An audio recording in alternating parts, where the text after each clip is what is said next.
Salam uşaqlar, bugünkü bizim mövzumuz ahəng qanunudur.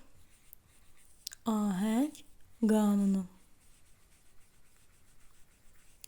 Biz bilirik ki, Azərbaycan dilində 9 sait var. Gəlin saitlərimizi yazaq. A, I, O, U, E, Ə, İ, Ö və Ü. Azərbaycan dilində 9 sait var. İndi gəlin baxaq, ahəng qanunu nə deməkdir? Ahəng qanunu sözdə qalın və incə saitlərin bir-birini izləməsinə ahəng qanunu deyilir. Məsələn, sözdə yalnız qalın saitlər varsa, burada qalın saitlərin ahəngi gözlənilib. Yəni, ahəng qanununa tabedir. Və ya sözdə yalnız incə saitlər varsa, burada incə saitlərin ahəngi gözlənilib və bu da ahəng qanununa tabedir. Amma sözdə həm qalın, həm də incə saitlər varsa, bu artıq ahəng qanununa tabe deyil. Gəlin əvvəlcə qalın və incə saitləri ayıraq. Deməli, gördüyümüz kimi saitlər iki cür olur. Qalın saitlər və incə saitlər. Qalın saitlər A, I, O, U. İncə saitlər E, Ə, İ, Ö, Ü. Əgər bir sözdə yalnız qalın saitlər varsa, bu söz ahəng qanununa tabedir. Və ya bir sözdə yalnız incə saitlər varsa, bu söz də ahəng qanununa tabedir. Amma sözdə həm qalın, həm də incə saitlər varsa, bu söz ahəng qanununa tabe deyil. Gəlin nümunə göstərək.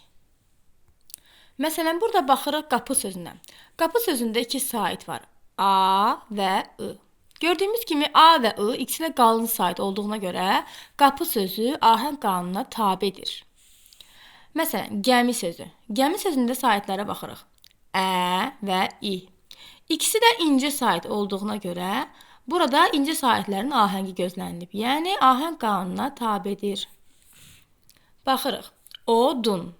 Odun sözündə saitlər O və U. İkisi də qalın sait olduğuna görə burada qalın saitlərin ahəngi gözlənilib. Yəni, ahəng qanununa tabedir.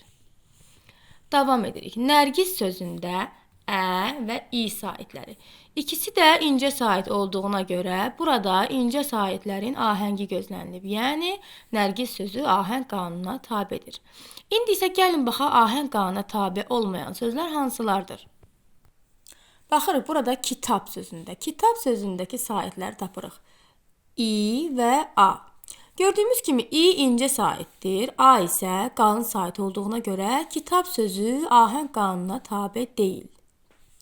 Sonra Güldan. Güldan sözündə saitlərə baxırıq. Ü və A.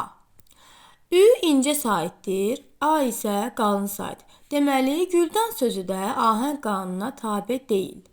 Çünki sözdə həm qalın sait var, həm də incə sait. Baxırıq, dəsmal. Dəsmal sözündə Ə incə saitdir, A qalın sait. Deməli, sözdə həm incə sait var, həm də qalın sait. Və dəsmal sözü də ahəng qanununa tabe deyil. Davam edirik. Alim. Alim sözünün əvvəlcə saitlərini tapırıq. A və İ saiti. A saiti qalındır, İ isə incə. Və burada alim sözü ahəng qanununa tabe deyil.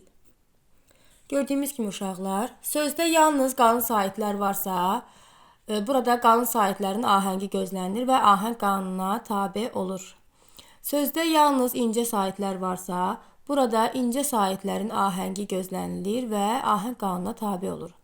Yalnız sözdə həm qalın, həm də incə saitlər varsa, burada ahəng qanununa tabe olmur. Gəlin ahəng qanununun qaydasını təkrar edək. Deməli, sözdə qalın və incə saitlərin bir-birini izləməsinə ahəng qanunu deyilir. Bugünkü dərsimiz bu qədər uşaqlar.